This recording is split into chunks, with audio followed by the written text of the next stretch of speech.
Estimados participantes, por esta vez vamos a desarrollar la unidad 1, la misma que corresponde a los sinónimos y antónimos. Sin embargo, es importante tener en cuenta algunas recomendaciones generales como para que usted las aplique tanto a esta unidad como a las siguientes. Para un buen aprendizaje es importante que lea detenidamente cada uno de los elementos que se le ha colocado como información general de cada una de estas unidades. Esto le permitirá tener una visión global que se pretende lograr en su aprendizaje de cada unidad y en específico de esta. Lea detenidamente el contenido de estudio, que en este caso de alguna manera corresponde o atañe a la unidad 1, que de alguna forma vamos a revisar los conceptos, etimología, prácticas, clasificación de sinónimos y antónimos.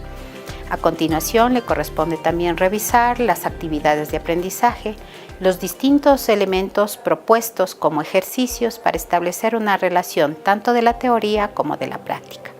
En base a todos estos ejercicios, usted irá verificando la comprensión del contenido teórico. Además, es importante que usted tenga listo un tanto todas las actividades que se le han propuesto como proceso de aprendizaje. En lo que corresponde a la evaluación, se ha determinado un elemento para la autoevaluación. Esto de alguna manera le permitirá a usted tener en cuenta cuál es su aprendizaje o nivel de comprensión que ha tenido de esta unidad. Proceda luego a evaluar y generar la evaluación final, que esto le implica una nota o una calificación total de la unidad. Cada uno de las unidades tiene un resultado de aprendizaje. Usted revise cuál es su resultado de aprendizaje para mirar el nivel de comprensión que ha alcanzado en la unidad. La sinonimia. Vamos a explicar el concepto de la palabra sinónimo. Se llama sinonimia la relación entre palabras diversas que comportan un mismo significado. Por ejemplo, arrendar significa de igual manera alquilar. Por tanto, el sinónimo de arrendar corresponde a alquilar. Es decir, se entiende como sinónimo los términos o palabras con un significado similar o semejante y que en un texto son intercambiables sin que se altere el sentido de este. ¿Cuál es la mejor forma de resolver los ejercicios de sinónimos? Es importante que usted tenga en cuenta que al momento que se le presente un problema para resolver en sinónimos, usted evite en primer lugar mirar las alternativas. Debe definir lo mejor posible cuál es la palabra principal y en función de esa palabra principal, cuál es la alternativa que más se parezca en relación a la categoría gramatical. Es decir, revisar y definir todas las alternativas para que en relación a la palabra principal usted busque la mejor alternativa. Los tipos de sinónimos. Encontramos 3 tipos de sinónimos. En primer lugar, hay la sinonimia conceptual o total. Esta se refiere cuando coinciden los rasgos conceptuales de los significados de las palabras y de los dos términos que se buscan son coincidentes. Por ejemplo, tengo la palabra perro y en relación a perro el sinónimo sería can. En el caso del sinónimo contextual o parcial, que es la segunda categoría de tipos de sinónimos, los podemos determinar como aquellos términos que pueden ser cambiados en un contexto determinado sin que se altere el significado del mismo. Por ejemplo, la palabra pesado. Pesado tiene distintas acepciones, sin embargo, dependerá del contexto de la oración a la cual yo la voy a utilizar, tendría que considerar la mejor alternativa. Por ejemplo, yo tengo el sinónimo de pelma o indigesto como sinónimo de pesado. Es decir, al momento que yo utilizo la palabra pesado, yo podría considerar a lo mejor cualquiera de estas dos alternativas según el tipo de oración que voy a estructurar. Es decir, yo puedo decir los garbanzos son pesados, pero también puedo decir Pepe es un pesado.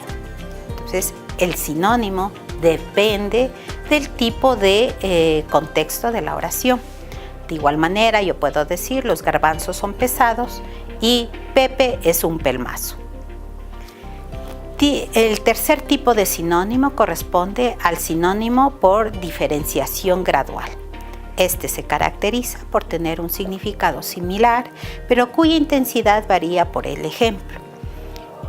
Es decir, las palabras depresión y tristeza de alguna manera son sinónimas.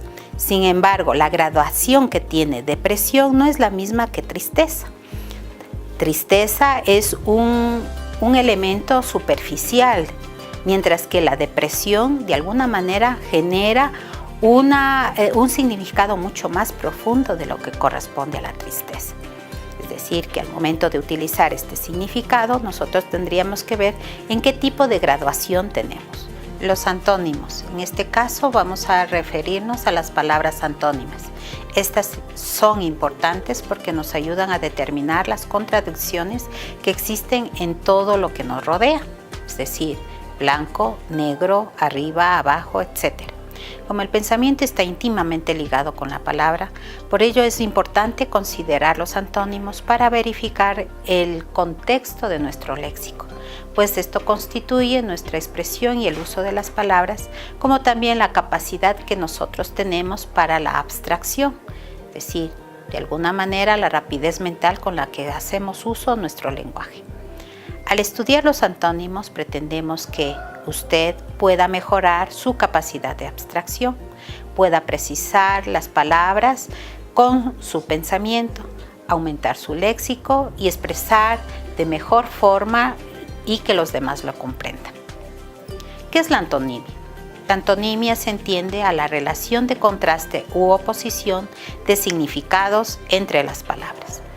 Asociar una palabra con otra desde los contrastes ayuda a precisar el valor del vocabulario en una determinada forma semántica. Por ejemplo, el significado de culto genera como término opuesto el de ignorante, es decir, la oposición o el contraste de esta palabra de alguna manera se denomina antonimia. La antonimia necesariamente tiene que estar relacionada con el campo semántico. Un campo semántico se entiende a aquel grupo de palabras que pertenece en una misma categoría gramatical. Por ejemplo, tenemos como categorías gramaticales los sustantivos, los verbos, los adjetivos, etc. Y para que sea de alguna manera la palabra antónima, tiene que pertenecer a la misma categoría gramatical. Es decir, si yo tengo el antónimo, que es un sustantivo, el contraste tiene que ser un sustantivo, no un verbo ni un artículo, por ejemplo. La relación de antonimia determina el polo opuesto. Sin embargo, para que ésta exista, las dos palabras deben estar comprendidos en el campo semántico. Recto, curvo, corresponde al campo semántico de líneas. Cuerdo, enojado, corresponde a un estado mental, es decir, al mismo campo semántico. Entonces, los antónimos son aquellos vocablos que están comprendidos en el mismo campo semántico y que pertenecen a la misma categoría gramatical y además poseen significados opuestos. Estas tres características debe tener una palabra para que sea entendida como antónimo.